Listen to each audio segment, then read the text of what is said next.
What's up, everybody? Welcome to the How to Lead podcast, a conversation designed to help you develop yourself and those around you. My name's Adam, joined by Clay. Clay, we've made comments about this before. We always use that little tagline, develop yourself and those around you.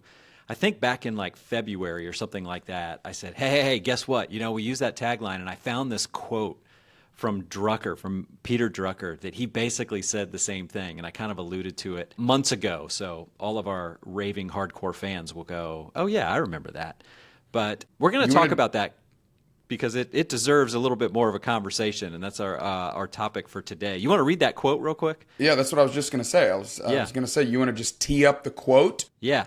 This is great. I'll read it, but you're the one. Yeah, you do it. By the way, were you reading The Practice of Management, or did you find the quote looking for something else? No, I was reading it, and it was, I'll put reading quotes. That was one that I had to do a lot of skimming. That is an incredibly dense. The writing back then was very different. He is tough to read. I've tried to read Drucker because when I was early in my career, you know, I had a mentor who kept telling me, oh, if you want to know how to be a better manager, you need to go read The Godfather of Management, Peter Drucker. And so I tried to read him back then. Hard. Ooh, yeah, that's tough. Yeah. So, that's not all right, tee it up though, because this quote though is good. Here's the quote. For development is always self-development. Nothing, and he says nothing, I mean nothing, could be more absurd than for the enterprise to assume responsibility for the development of the person. The responsibility rests with the individual, his abilities, his efforts. Isn't that great? Ooh. I mean, he he goes there and uses nothing and always. Yeah, he's like, I'm going to go ahead and be extreme with this. That's right. And the use of the word absurd, that is so good. Like, nothing could be more absurd than thinking it is your company's job to develop you. So here's why this comes to my mind is, like, for years, like I've been doing some of this leadership development stuff with individuals and organizations, you know, off and on over the last 10 years, obviously the last 5 full time.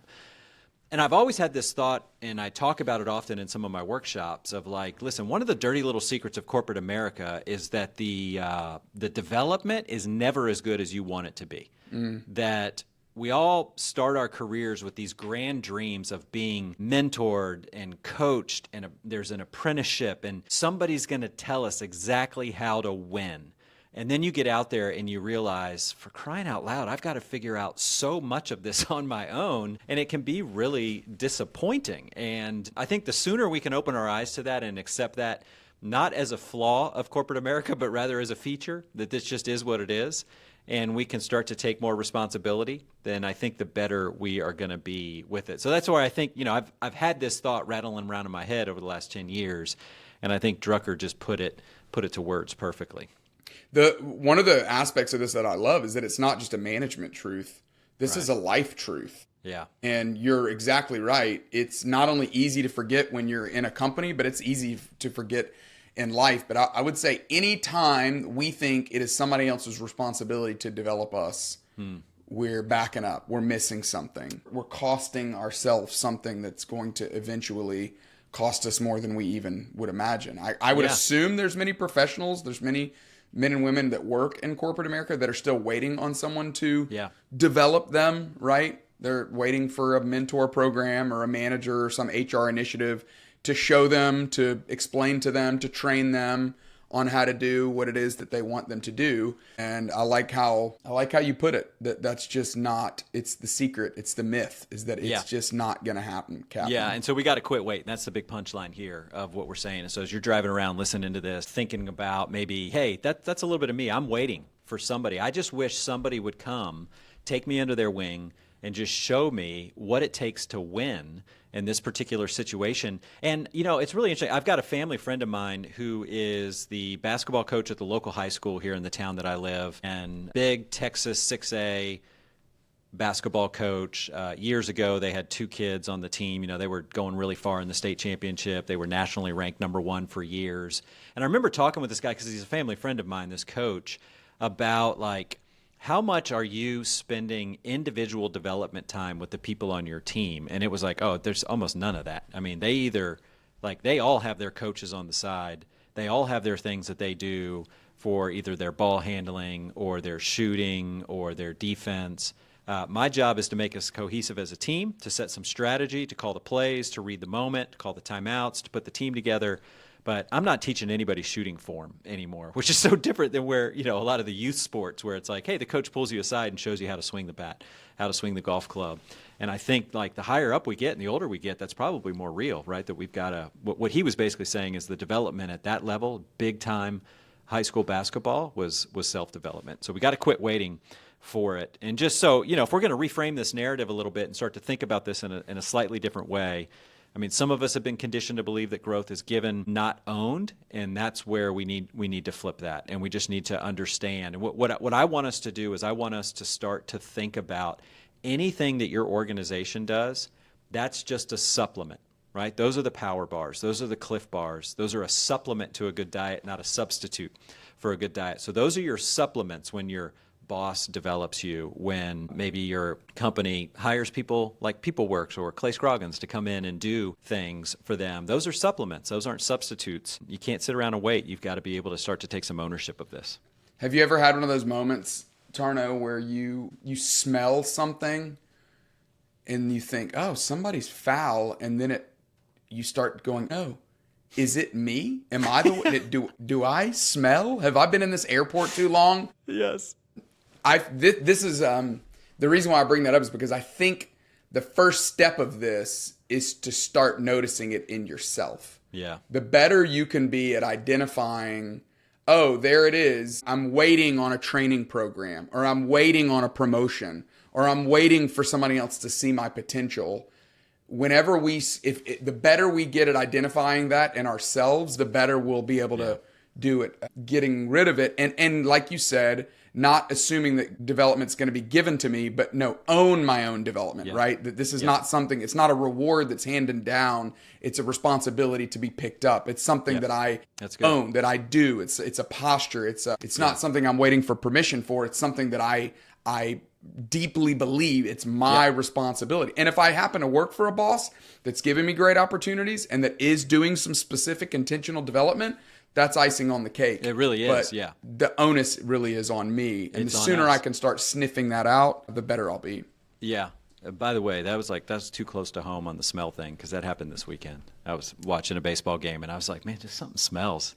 And I got around, and I was like, I think it's my hat. It was my hat that stunk. That is the word. Yeah. And so last time I wore it was out in the rain. I was in rain, and I was like, oh, I can't wear this hat anymore. Anyway, all right. So let's just real quickly, because I think there are some reasons we may resist this, why we want to, or like why we maybe don't take ownership of it. Listen, a lot of us, it's like, well, I don't want to do the wrong things. What if I go develop myself over here, but they really need me to be developed over here? So we could maybe have a fear of like picking the wrong skill. We're waiting for some validation almost. Like this could get a little psychological, a little deep here, but like I'll do it when I feel worthy of it. Like if somebody else develops me, then that means I'm worthy of it potentially. But I think the most common resistance is just confusion of like, where do I even start? Like, what does that mean? Especially if you followed a traditional educational process like most of us here, or a lot of us here in America go through, where from age 5 until you're like 22, you're in a structured learning environment. They prescribe it to you. 101, 201, 301. They set the rules. They tell you this is how you win. These are the grades. This is everything. And then it's like, boom, here. Now you're out on your own, and you're like, well, where's the syllabus? I don't even know where the syllabus is to tell me what I need to do. So can you think of any other things that maybe would be holding somebody back? No, but I would say let me try to add some fodder to what you said. There is the fear. You mentioned the fear of doing it wrong. What if I pick the wrong skill? I would say focus on progress, not precision, right? Focus on, I'm going to do something. I'm not going to wait around paralyzed and do nothing, hoping that I'll get it just right. The validation, I get that, right? Because we all kind of thought, do I need to be hand selected? Are they going to put me in some training program? And am I going to get, elected, selected, honored, awarded to be invested in? No. The initiative is what ultimately earns investment, not the other way around, right? Yeah. It's not you, I'm going to get, they've tapped me on the shoulder, so now I'm going to show initiative. No. you start with initiative, and then it maybe or maybe not investment then comes the confusion over what to do that you mentioned. I would say, again, just deciding I'm going to move. I'm not going to wait, right? I feel like, what is that phrase where I'm going to build the plane as it flies? Yeah. That I'm going to put it together as this thing is moving. That's really where the clarity begins to come from. When you decide I'm not going to be the kind of horse that you got to pick up and move.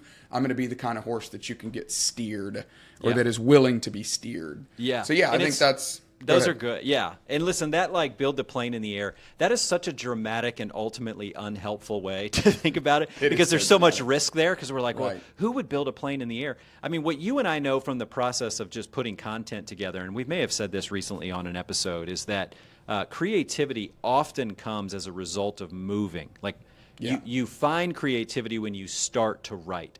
As you move the cursor, that's when creativity comes to you.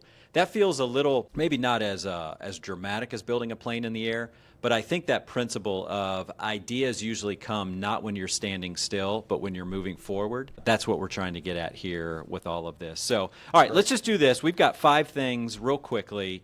Just what this could look like, right? Practical. These are descriptions, not prescriptions. These are very practical. Very practical things. Some of these are not going to be new if you're a longtime listener of the podcast, but listen, we're gonna say it anyway. So it's not always going through a formal training. It's not always reading books. Of course, those are great things that you can do with supplements, but it would be things like this. Like number 1, just asking for feedback.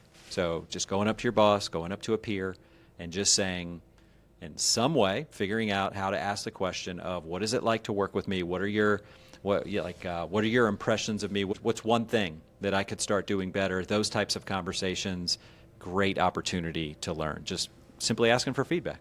Jeff Henderson, a good friend of ours, he introduced this question to our whole organization. I love the question, what's it like to be on the other side of me? That's a really easy question. It's a hard question to ask, but it's a very clarifying question, right? You might have to tee up this conversation in person and then follow it up with an email because people are more likely to give feedback over an email sometimes than they are face-to-face. Giving feedback's not easy to do, but I think that's a great one, is just to go, all right, what am I going to do? What is self-development? Maybe I have a boss that is or isn't developing me. Well, I'm going to go ask for some feedback and I'm going to act on the feedback that I get. That's right. I like that. Okay, this one I really like because I think maybe this is, again, things that you and I have said before that we learned from Prof. Hendricks, that wisdom is not just coming from experience, it comes from evaluated experience. So we're going to have two little things that are going to encourage you to evaluate some things that you've gone through. But the second one in that vein is reflecting after a hard conversation. And I like the word reflecting, not reliving it, not reopening the case, not brooding on it, but just reflecting, like going, okay, if I could go back and do that one again, would have I started that conversation any different? Would have I said anything different? What did I learn about the person? What did I learn about myself? But hard conversations pop up all the time at work, and those are great development opportunities just to reflect on what happened there and what you learned from it. It's great. I got to thinking, Adam, about this one because this is something I need. This is a good reminder for me. Right. If I had a hard conversation recently, and what I need to write down is why did that make me feel the way it made me feel?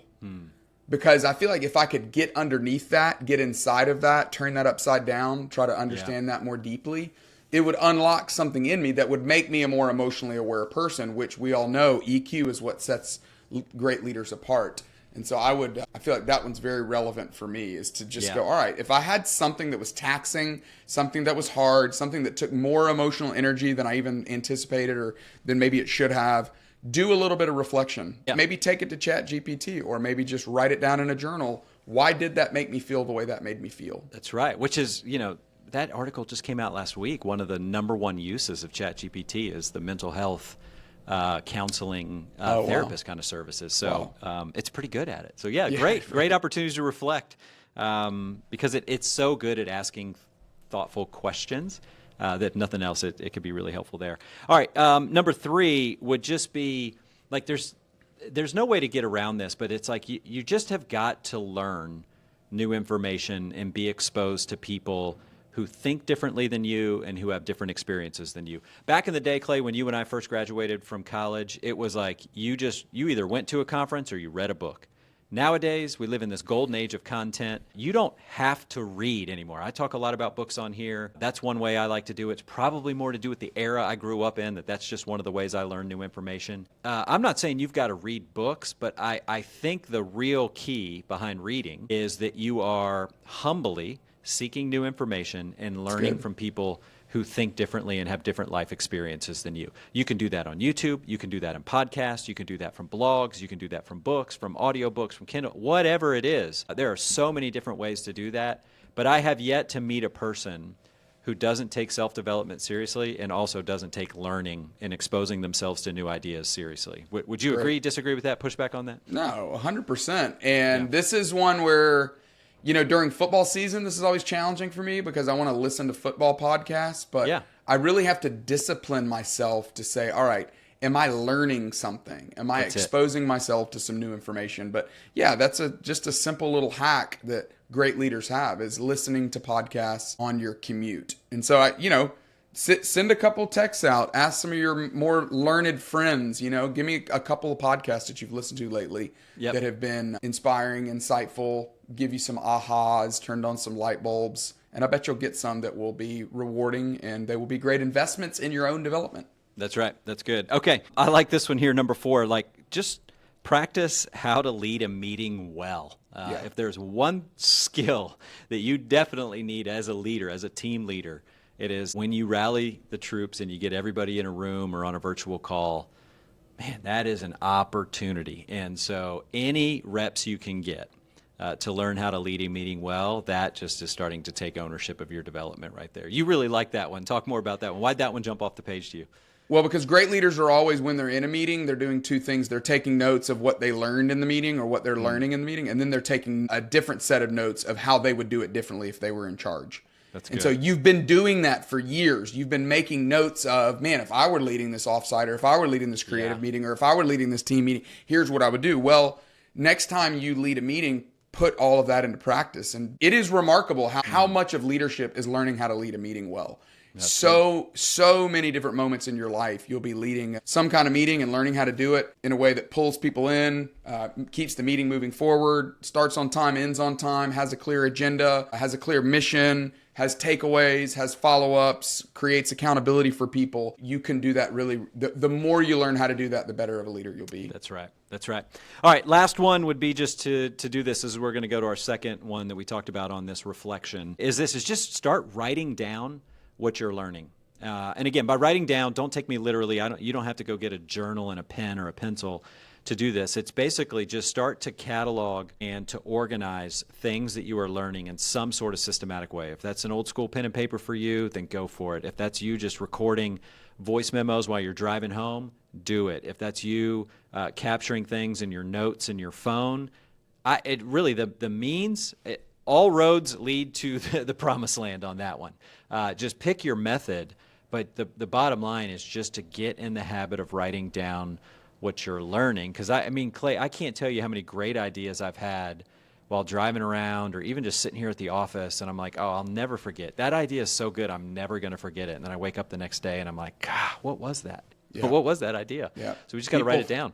People forget, paper doesn't, right? That's good. That's well said. I like that. My career, I feel like, was really enhanced when I started using one of those. I think I used the Michael Hyatt journal for a long time. It kind of gave you space to write down the 3 biggest things you got to do today. It gave me something to take notes in. I saw this recently on, it was like an Instagram reel of Buzz Williams. Buzz was the coach at Texas A&M, and I think he just left to go to Maryland. But he's a very inspiring guy, and he was doing a press conference either before a game or after a game, and a student from the student newspaper asked him a great question, and he said, "Are you a student?" He said, "Can I give you my 3 pieces of life advice that I try to give every student that I meet?" And what's the student going to say, right? So he said, yes. So he said, all right, write these down. I'm going to say them slowly. And it was, he had so focused on the actual words of this sentence. One of them was about reading. One of them was about never turning down an opportunity to learn or to work. But the middle one was the one that grabbed my attention. He said, write down everything about anything all the time. Write down everything about anything all the time. And my kids made fun of me because I showed them that video. It's one of those things that I had showed them once, and then a couple days later I showed it to them again, and they're like, Dad, you've already showed us this. And I'm like, well, I just wanted to reiterate, right, that this is really important, that if you'll become the kind of person that makes a life habit out of writing down everything about anything all the time, I think that's great life advice. I think Coach Buzz is onto something. Yeah, that is really, really good. I think about my buddy Scott Kadersha. We worked together for a while. You know Scott. The dude just fills up journals doing that all the time, and is definitely one of those guys I know that takes self-development very, very serious. So listen, here's the deal. Nobody's going to care about your development more than you. So the dirty little secret really isn't a dirty little secret. It just makes total sense. Organizations cannot feel and do that burden or feel that burden of developing every single person. You have got to take ownership of it. It's just true. That's not a problem. It doesn't mean you're working at a bad organization if you feel like most of the responsibility is on your shoulders. That's normal. I think Drucker would go, of course, that's the way it's supposed to work, and that's what's going to set you apart, and that's what's going to make you different. So yes, organizations can provide some resources. Yes, it's great to have a great manager that coaches you.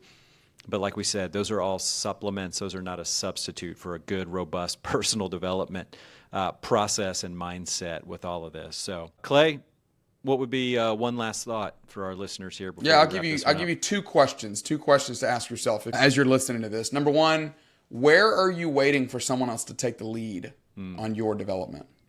Is it an area of your life? Is it an area of which is something you feel like you need to get better at as you try to become the kind of leader you want to become? But what is that area? Where are you waiting for someone else to take the lead? And then number two, what is one area that you know you could take initiative on, but you just haven't?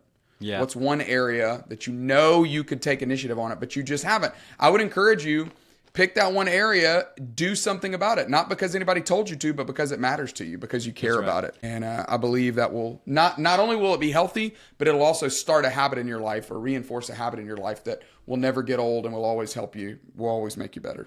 That's good. And maybe if we could put one last challenge, try to use the words always, nothing, and absurd. In the same sentence. In the same sentence. If you can do that, you're on Drucker level. That's right. Good. All right, Clay. Thanks, Adam. Good to be with you. Well, that's all we got for today's episode of the How to Lead podcast. You can always reach out to us via email. We can be reached at info@howtolead.work. That's info@howtolead.work. Every episode is mixed and edited by the team over at Sound of a Rose. You can learn more about them at soundofarose.com. Thank you so much for listening. We'll talk to you again next time.